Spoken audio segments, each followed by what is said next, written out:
definitely think, especially violence and harassment on the Asian American neighborhood doesn't get as much attention Mm-hmm. um, as it should get. Definitely, it's really hard because since the Asian American is a model minority. Mm-hmm. Um, by the way, it's a myth. I know. Yeah. Disclaimer. Yeah. It's just really hard because a lot of Asian Americans are expected not to speak out about these Mm-hmm. issues because there's so much going for us. We're good at STEM and we get hired for jobs, and it's just really unfortunate that people don't recognize that racism does hit the Asian American community. Mm-hmm. And then putting that model minority kind of idea into like on a pedestal, it just makes it assumes that um that other communities, it's like, oh, if the Asian can do this, why can't you do it, you know? And Right, it's right. just it's a way to like set boundaries and create this sort of like infighting that is probably a cause for a lot of the problems. It's like it's I saw with last year during the summer when all everything that happened with Breonna Taylor and George Floyd, there was this solidarity amongst many communities of color. Hmm. And I think the right now with the news reports of the that were coming out, there were some places that was like, oh, what, oh, why aren't, like, the black community coming up with the Asian community to stand up for them when they did it, Black Lives Matter? It's like, what is that news cycle? Like, what are you trying to say here? You're ensuing this notion that you're making a division line between one community to another. And I was just like, it was the most, I don't know, in my mind I was just like, this doesn't look good if a news network is saying these things. There's a lot of reasons, and also it's really dangerous um to create that divide.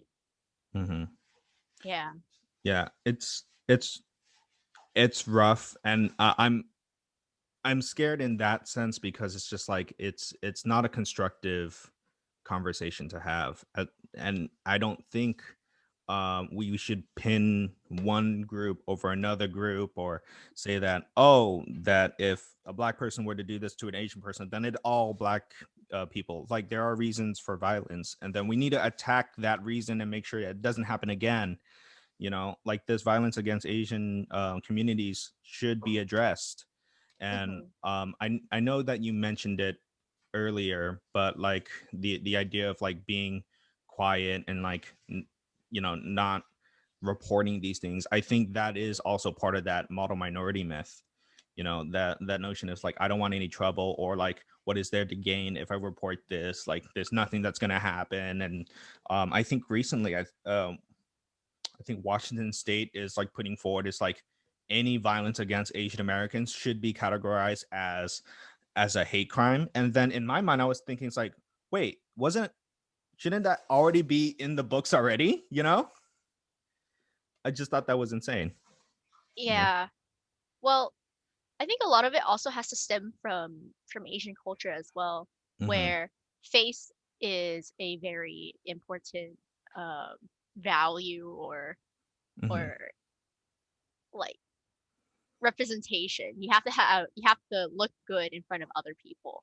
Mm-hmm. And when you're reporting crimes and stuff, these numbers don't look good for the Asian community, or saying that I was a victim of a racist attack. You lose face. Mm-hmm. So I feel like a lot of Asian Americans, or maybe like older folks, Mm-hmm. don't want to don't want to lose that. Don't want to admit that they're victims. But if when I do agree, and that there are cases in my own family that where that is the case. Like, they're just like, well, let's not report this. It's like, if as long as we're okay, then we're fine. We just don't. But if you see in your communities, especially in California, and the recent attack from that teacher at the bus stop, like, No, hmm.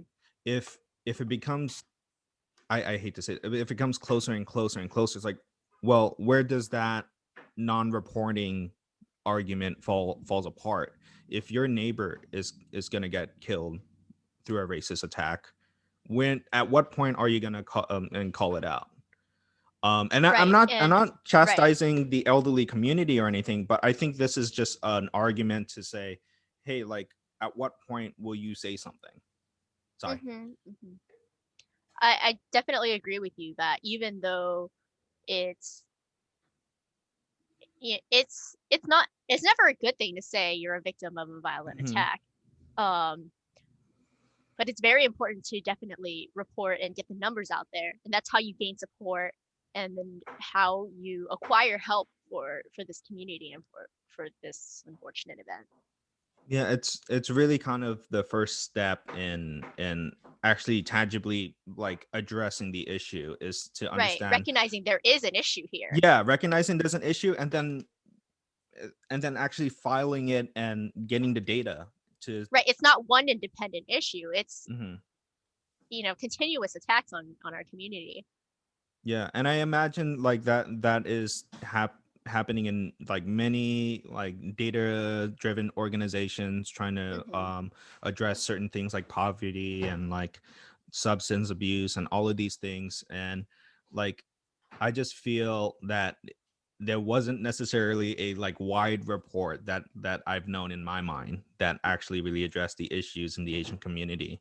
Like I think because it's treated as a monolith, that it's treated as this pillar of success, or like this singular idea that, oh yeah, well, if we're Asian therefore we're always successful. Well, that's not the case. If that was the case, like let me tell you this, if that was the case across the board, I'm pretty sure you'll find millionaire like Vietnamese people, millionaire like Laos or Hmong or all of these people. Like, no, like the data shows like there are groups of us Asian Americans that don't have the resources as our East Asian counterparts or as South Asian Hmm. counterparts.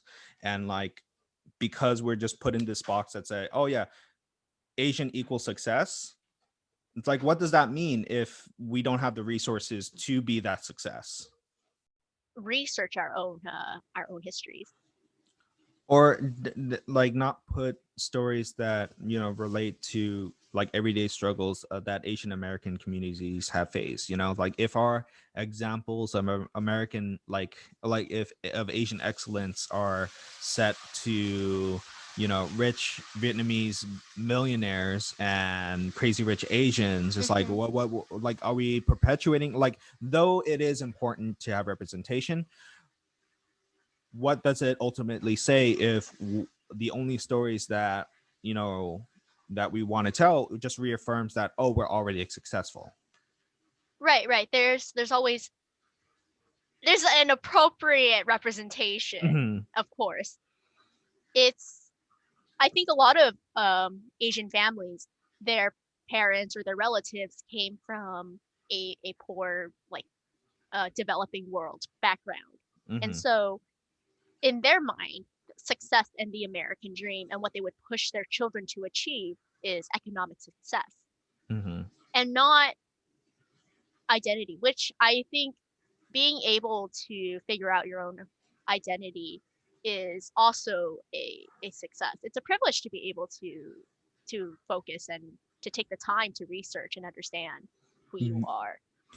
And like there's less of that like survival instinct, like when you found your success, when you've done the work to become a functioning pod, and when you retire, like I think that's the time when you should like, oh well, I have time to read more stories. That's the experiment that I have with me and my dad. Like we're just reading a lot about the Asian experience, and like I think we've lived in feeling that our struggle is like the most ultimate struggle. Like yeah, we did survive a genocide, but there are other communities that feel similar, or have gone through worse too. There are the new immigrant class of Muslim Southeast Asian communities that have like been through Mm-hmm. essentially a genocide. You have an Asian community that lives on the west coast, well, or not the west coast of the west of China in Xinjiang,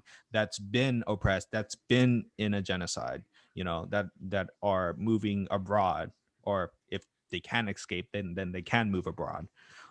So like I think what I'm trying to get at is like, don't just put our struggle in a pedestal and just say like, and like devalue other people's experiences. It's like, oh, like your experience wasn't as bad as my experience. Like it's like, what, like this is not a competition of like how No, bad it's you had it. not.